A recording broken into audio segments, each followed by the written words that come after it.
కాంగ్రెస్ ప్రభుత్వం ఏర్పడి ఏడాది కావస్తున్నా మంత్రివర్గ విస్తరణ కాకపోవడంలో ఆంతర్యమేంటి? క్యాబినెట్ లో ఉన్న 6 ఖాళీలను సీఎం రేవంత్ రెడ్డి భర్తీ చేయకపోవడంలో మర్మమేంటి? రేవంత్ రెడ్డికి అధిష్టానం క్లియరెన్స్ ఇవ్వడం లేదా, లేక మంత్రివర్గ విస్తరణ చేపడితే కొత్త తలనొప్పులు వస్తాయని సీఎం భావిస్తున్నారా? క్యాబినెట్ విస్తరణకు ప్రధాన అడ్డంకిగా ఉన్న సమస్య ఏంటి? ప్రస్తుతం కాంగ్రెస్ వర్గాల్లో ఇదే హాట్ టాపిక్ గా ఉంది.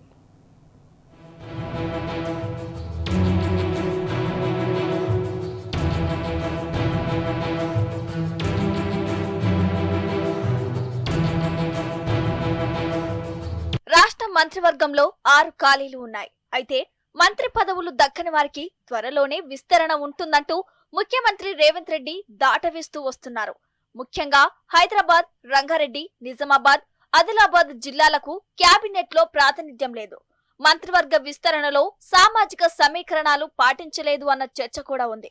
ఈ నేపథ్యంలో ఎప్పుడు విస్తరణ జరిగినా క్యాబినెట్ లో చోటు దక్కని సామాజిక వర్గాలకు ఛాన్స్ దక్కుతుందని చర్చ కూడా ఉంది. అయితే మంత్రివర్గ విస్తరణ వరుసగా వాయిదా పడుతూ వస్తుంది. ఏడాది పూర్తయినా క్యాబినెట్ లోని 6 ఖాళీలు భర్తీ చేయలేదన్న చర్చ పార్టీలో ఉంది.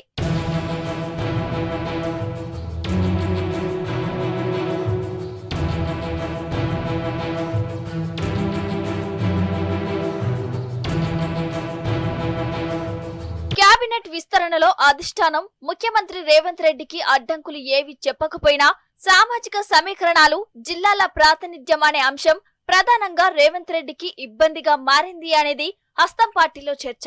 మంత్రివర్గ విస్తరణ చేపడితే ప్రాతినిధ్యం లేని జిల్లాలను పరిగణలోకి తీసుకోవడంతో పాటు సామాజిక సమీకరణాల కూర్పు అనేది కీలకంగా మారనుంది.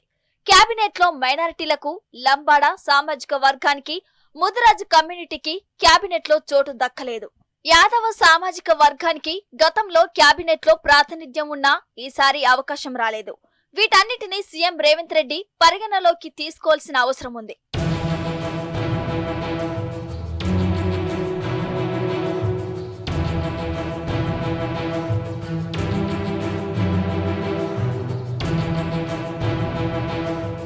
మంత్రివర్గ విస్తరణలో సీఎం రేవంత్ రెడ్డికి హైకమాండ్ వద్ద ఉన్న సమస్యలేమో గాని జిల్లాలో ఉన్న సమస్యల వల్లే క్యాబినెట్ విస్తరణ ఆలస్యం అవుతుందన్న చర్చ హస్తం పార్టీలో జోరుగా సాగుతోంది.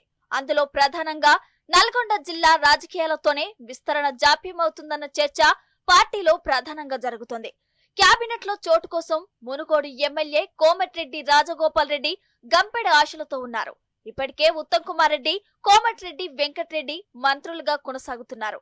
అదే సామాజిక వర్గానికి చెందిన రాజగోపాల్ రెడ్డికి, అందులోనూ అన్నదమ్ములకు మంత్రివర్గంలో అవకాశం ఇస్తే జిల్లాలో పార్టీకి మరింత నష్టం చేకూరుతుందన్న భావన కూడా కాంగ్రెస్ వర్గాల్లో ఉంది. లంబాడ సామాజిక వర్గానికి క్యాబినెట్ లో చోటు దక్కలేదు.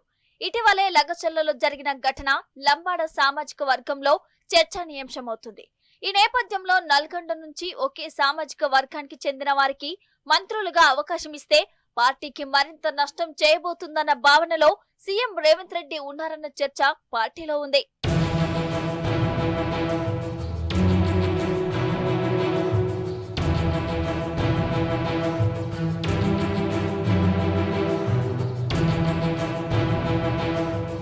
నిజామాబాద్ జిల్లా నుండి బోధన్ ఎమ్మెల్యే మాజీ మంత్రి సుదర్శన్ రెడ్డికి మొదట్లోనే క్యాబినెట్ లో చోటు దక్కాల్సి ఉందట. సీఎం రేవంత్ రెడ్డికి మొదటి నుంచి సుదర్శన్ రెడ్డి నుండి ఒత్తిడి కూడా ఉందట.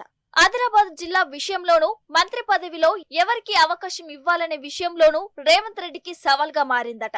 అధిష్టానం ఇచ్చిన హామీ మేరకు తనకు క్యాబినెట్ లో చోటు కల్పించాలంటున్నారు చెన్నూరు ఎమ్మెల్యే గడ్డం వివేక్ వెంకటస్వామి. అయితే అదే కుటుంబం నుంచి తనకు చోటు కల్పించాలంటున్నారు బెల్లంపల్లి ఎమ్మెల్యే గడ్డం వినోద్. కాగా పార్టీకి విధేయుడుగా ఉన్నంత వరకు తనకు మంత్రివర్గంలో బెర్త్ ఇవ్వాలంటున్నారు మంచిర్యాల ఎమ్మెల్యే ప్రేమ్ సాగర్ రావు. ఇక మైనార్టీ సామాజిక వర్గం నుంచి క్యాబినెట్ లో చోటు తగ్గకపోవటం, ముదిరాజులకు మంత్రి పదవి ఇస్తానని రేవంత్ రెడ్డి ప్రకటించడం కూడా విస్తరణకు జాప్యంగా భావిస్తున్నారు. ఖాళీగా ఉన్న 6 మంత్రి పదవులను భర్తీ చేయకుండా 2 లేదా 3 మంత్రి పదవులను ఖాళీగా ఉంచి ఒకరిద్దరికి అవకాశం ఇచ్చే ఆలోచనలో సీఎం రేవంత్ రెడ్డి ఉన్నాడన్న చర్చ కూడా జరుగుతోంది.